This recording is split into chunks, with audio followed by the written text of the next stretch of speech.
Hello friends. देखिए, अभी अभी हाल में भारत में उपराष्ट्रपति का चुनाव जो है वो संपन्न हुआ। इससे पहले भारत में राष्ट्रपति का जो चुनाव था वो संपन्न हुआ था, जिसमें द्रौपदी मुर्मू जी जो हैं वो राष्ट्रपति के रूप में अपना पद ग्रहण की। और अभी हाल ही में उपराष्ट्रपति का भी चुनाव संपन्न हुआ, जिसमें जगदीप धनखड़ जी ने शानदार जीत हासिल करते हुए भारत के 14वें उपराष्ट्रपति पद के लिए इन्होंने शपथ लिया। देखिए, उपराष्ट्रपति का जो पद है वो भारत का दूसरा सर्वोच्च पद होता है।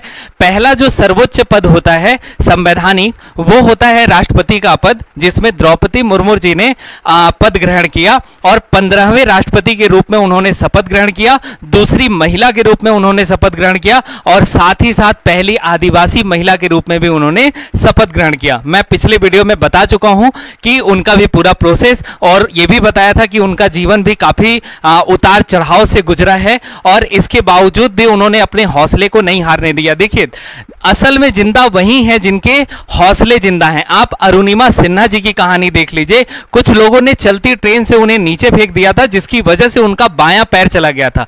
पैर गया था पर हौसला नहीं, और नकली पैर के सहारे वो माउंट एवरेस्ट की चोटी चढ़कर एक नया इतिहास बना डाली। जिस पर्वत को यह गुमान था कि मैं ही सबसे ऊंचा हूं, उनके हौसले के सामने उसे भी झुकना पड़ा। तो असल में जिंदा वही हैं जिनके हौसले जिंदा हैं। अभी मैं उपराष्ट्रपति के बारे में जब बता रहा हूं तो मैं यह भी कहा कि यह दूसरा संवैधानिक सर्वोच्च पद है। संवैधानिक का मतलब क्या होता है? हर वो पद जिसके बारे में संविधान में कहीं ना कहीं जिक्र है उसे हम संवैधानिक पद कहते हैं। जैसे अगर हम राष्ट्रपति के बारे में बात करें तो संविधान में आर्टिकल 52 में राष्ट्रपति के बारे में कहा गया है कि भारत का एक राष्ट्रपति होगा। और आप देख लीजिए अनुच्छेद 63 को, आर्टिकल 63 को, तो यहां पे भी कहा गया भारत का एक उपराष्ट्रपति होगा। मतलब हर वो पद जिसका संविधान में कहीं ना कहीं वर्णन है उसे हम संवैधानिक पद के रूप में जानते हैं। तो देखिए, आज के सेशन में हम इसी बारे में बात करेंगे, जगदीप धनखड़ जी के जीवन परिचय के बारे में, और हम बात करेंगे भारत में उपराष्ट्रपति का चुनाव होता कैसे है।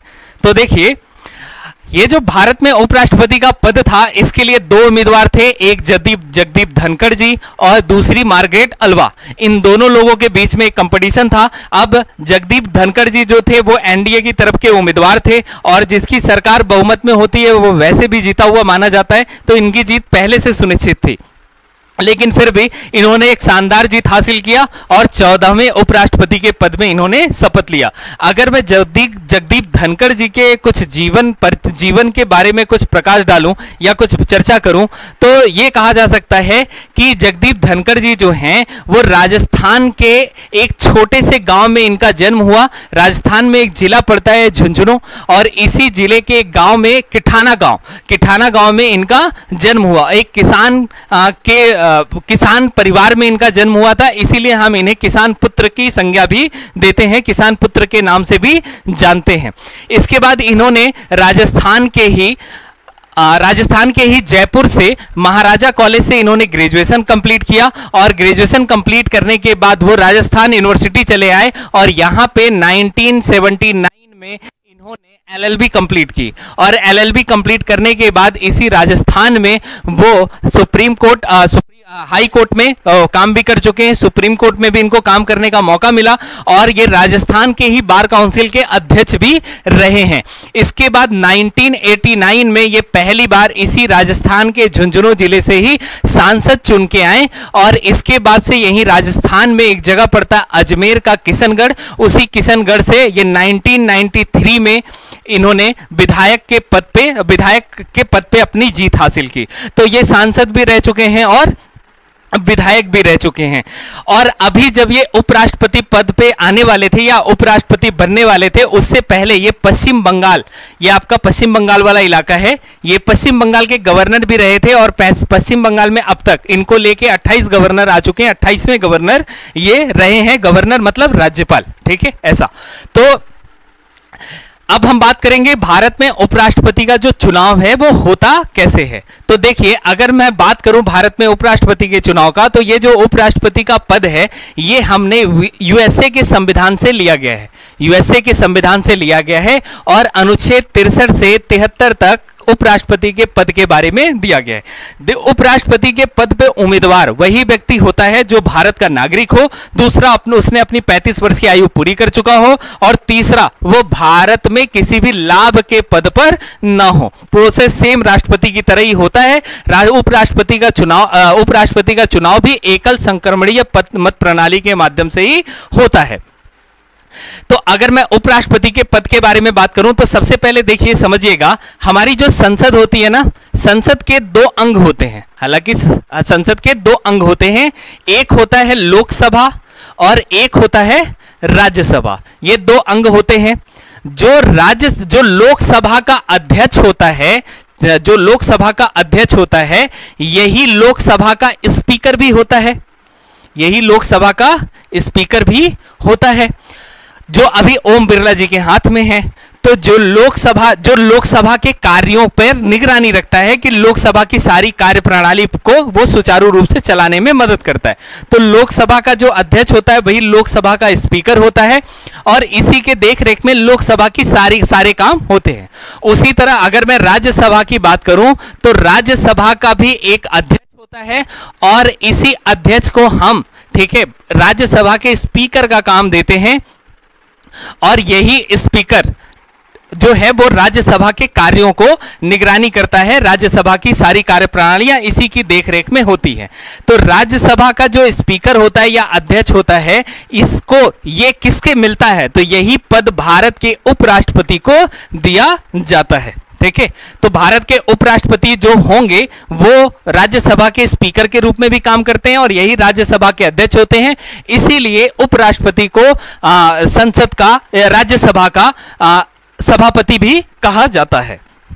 अगर हम बात करें अब भारत के उपराष्ट्रपति के चुनाव की, तो देखिए जो इसका चुनाव है वो भी सेम राष्ट्रपति के चुनाव की तरह ही होता है, एकल संक्रमणीय मत प्रणाली के माध्यम से होता है।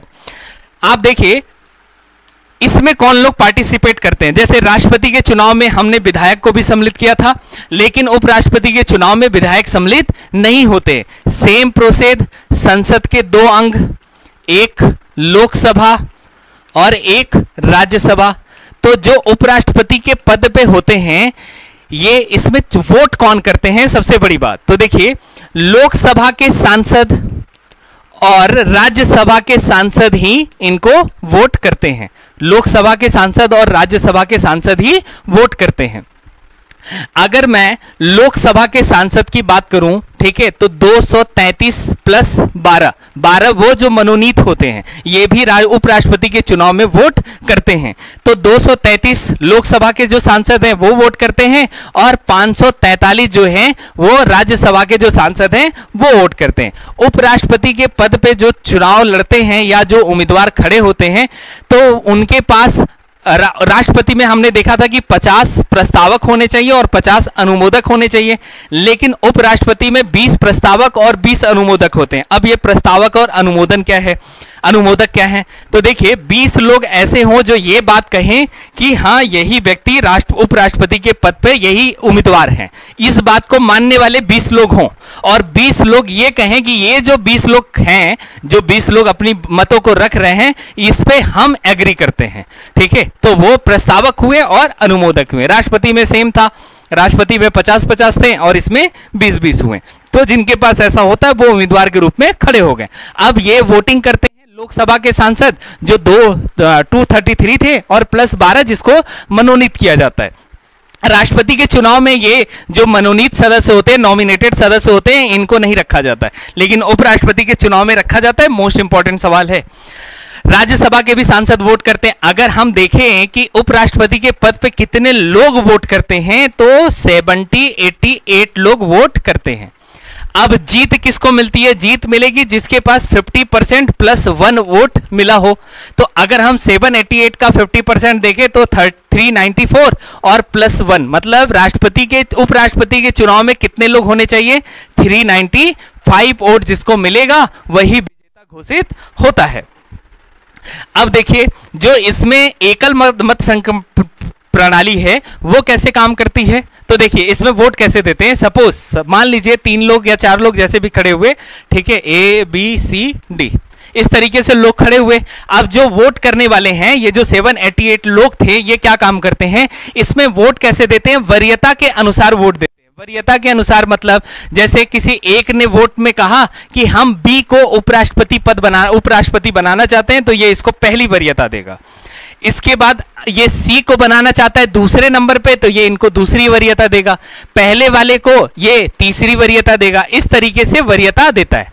फिर जो दूसरा आएगा वो भी वरीयता देता है। हो सकता है उसने पहले इसको ए को वरीयता दिया हो, इसको दूसरे नंबर पे दिया हो, इसको तीसरे नंबर पे दिया हो, इसको चौथे नंबर पे दिया हो। उसी तरह आगे भी आएंगे, हो सकता है किसी ने इसको पहली वरीयता दिया हो, इसको दूसरी दिया हो। तो जब वोट काउंटिंग होता है तो कैसे होता है, पहली वरीयता में किसको किसको रखा गया है, उन लोगों के वोट चेक होते हैं। पहली वरीयता उसको कितनी मिली है। अगर पहली वरीयता में ही हमको 50% प्लस 1 वोट मिल गए तो वही उपराष्ट्रपति घोषित हो जाता है। अगर हमको वोट नहीं मिले उतने, तब हम दूसरी वरीयता के लोग जो हैं उनका हम चुनाव को काउंट करते हैं, वोट को काउंट करते हैं। अब दूसरी वरीयता में जिनको मिला, ठीक है, तो बाकी जो इससे पहले हमने काउंट किया था, हम क्या करेंगे, उस वोट को उठा के फिर बांट देते हैं बराबर बराबर। क्लियर है। तो जब दूसरी वरीयता में चेक करेंगे, फिर इसी तरह इसी क्रम में ये चलते जाता है और बढ़ते जाता है वोट। अब जिसको 50% प्लस 1 वोट मिल जाता है, उसे हम उपराष्ट्रपति के पद पे मान लेते हैं। यही है एकल संक्रमणीय प्रणाली। तो इस तरीके से उपराष्ट्रपति का चुनाव होता है और इसी प्रणाली के माध्यम से भारत में राष्ट्रपति के पद का भी चुनाव होता है। तो ये था पूरा कॉन्सेप्ट। अभी जगदीप धनखड़ जी जो हैं भारत में उपराष्ट्रपति के पद पर आए हैं और अच्छी जीत हासिल की है। 14वें उपराष्ट्रपति के पद पर वो मतलब अभी उन्होंने शपथ ग्रहण किया है।